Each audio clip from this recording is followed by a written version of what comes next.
Sekali merdeka, tetap merdeka. Merdeka untuk selama-lamanya. Saudara-saudaraku sekalian, sebangsa dan setanah air, seluruh rakyat Indonesia.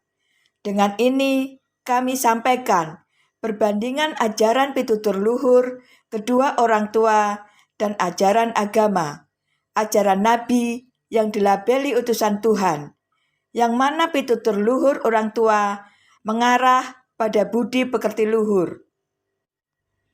Mari kita cermati bersama bunyi terjemahan Quran Surat Al-Baqarah 191. Dan bunuhlah mereka di mana saja kamu dapati, dan usirlah mereka dari tempat mana kamu telah diusirnya. Fitnah itu lebih berbahaya dari pembunuhan. Dan janganlah kamu perangi mereka di masjid suci, Masjidil Haram, kecuali kalau mereka memerangi kamu di situ.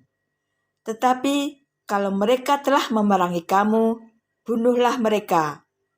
Begitulah pembalasan terhadap orang-orang yang tidak beriman.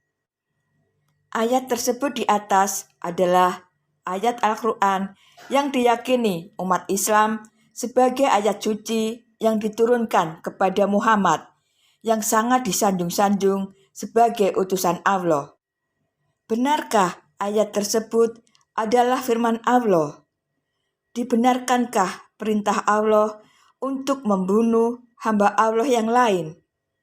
Jika firman Allah dan perintah Allah itu benar adanya seperti itu, dan membunuh adalah firman suci dari Allah, lalu seperti apa Allah yang dimaksud? Allah yang mana yang memerintahkan seperti itu? Sedangkan apa yang dituturkan kedua orang tua kita yang diajarkan kepada anak-anaknya adalah sebuah pesan yang sangat mendalam dan lebih suci dari ayat tersebut di atas.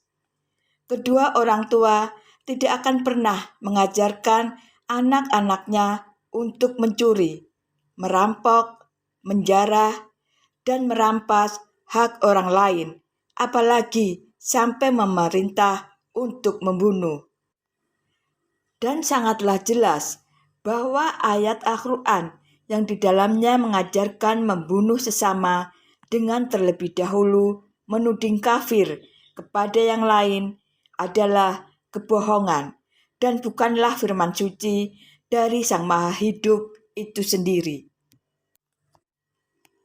Quran Surat Al-Alaq 1. Bacalah dengan menyebut nama Tuhanmu yang menciptakan. 2. Dia telah menciptakan manusia dari segumpal darah. 3. Bacalah dan Tuhanmu yang paling pemurah. 4. Yang mengajar manusia dengan perantara kalam, pena, baca dan tulis. 5. Dia mengajar kepada manusia apa yang tidak diketahuinya.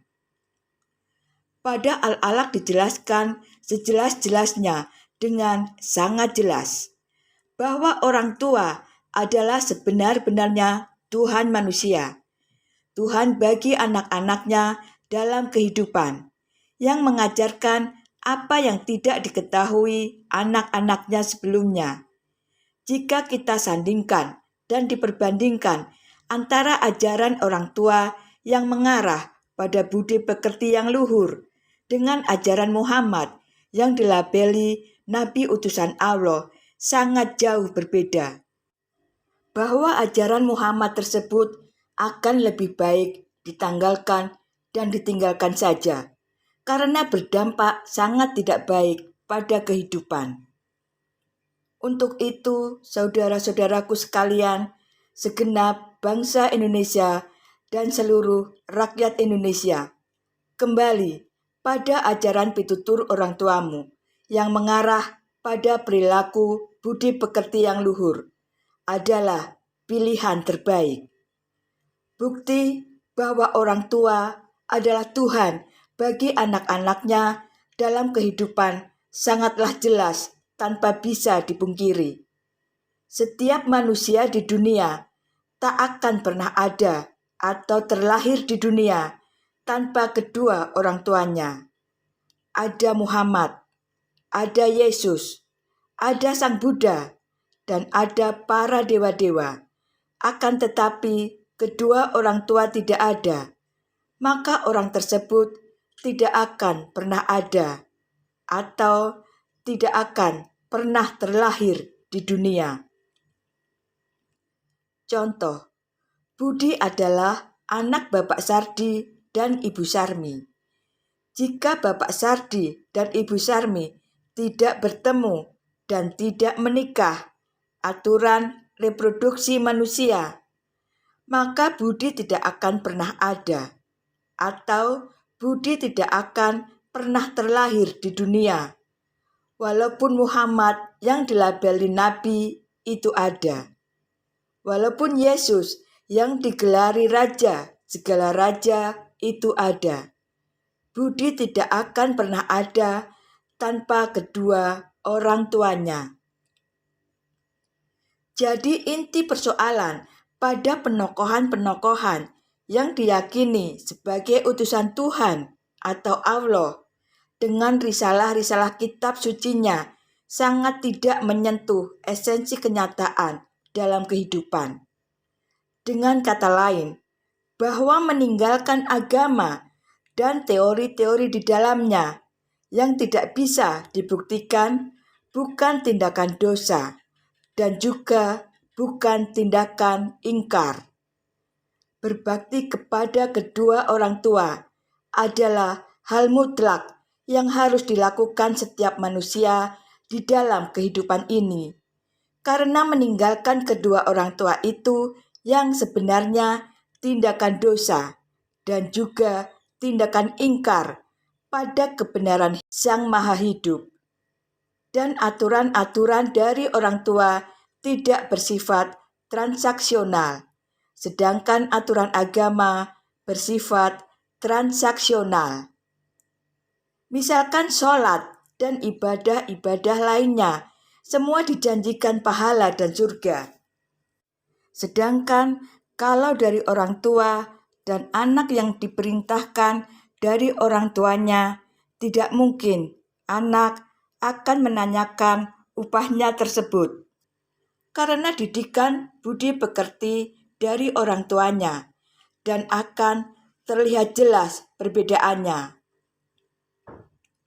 3 dasar perilaku utama hidup dalam kehidupan yang disebut Trisila Weda. 3 rangkaian hidup yang tidak bisa dipisahkan dari setiap makhluk pada kehidupannya, yaitu Sang Maha Hidup, bumi, dan angkasa, di mana setiap makhluk berunsur dari satu unsur yang sama di dalamnya, yaitu unsur Sang Maha Hidup sendiri sebagai pemilik hidup dan berkuasa atas segala hidup.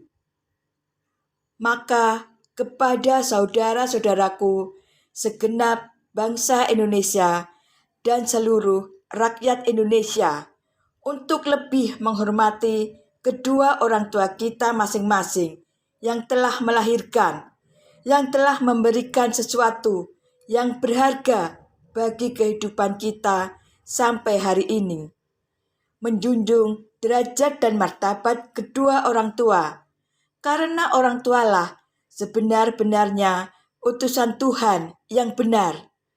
Orang tua sebagai utusan Sang Maha Hidup menjelma sebagai Tuhan dalam perwujudan nyata dalam kehidupan. Marilah saudara-saudaraku, kita kaji kembali segala bentuk berita-berita yang diyakini suci di dalam kitab-kitab yang diyakini suci, yang ternyata jika dikaji dan dianalisa banyak mengandung kebohongan, politisasi, dan diskriminasi. Selamat merenung, berpikir dengan akal dan nalar hati nuranimu, saudara-saudaraku sekalian, sebangsa dan setanah air, seluruh rakyat Indonesia. Selamat berjuang, hak rakyat harus kembali. Merdeka! Lembaga Kedaulatan Rakyat Indonesia, Pergerakan Rakyat menuju alam kemerdekaan.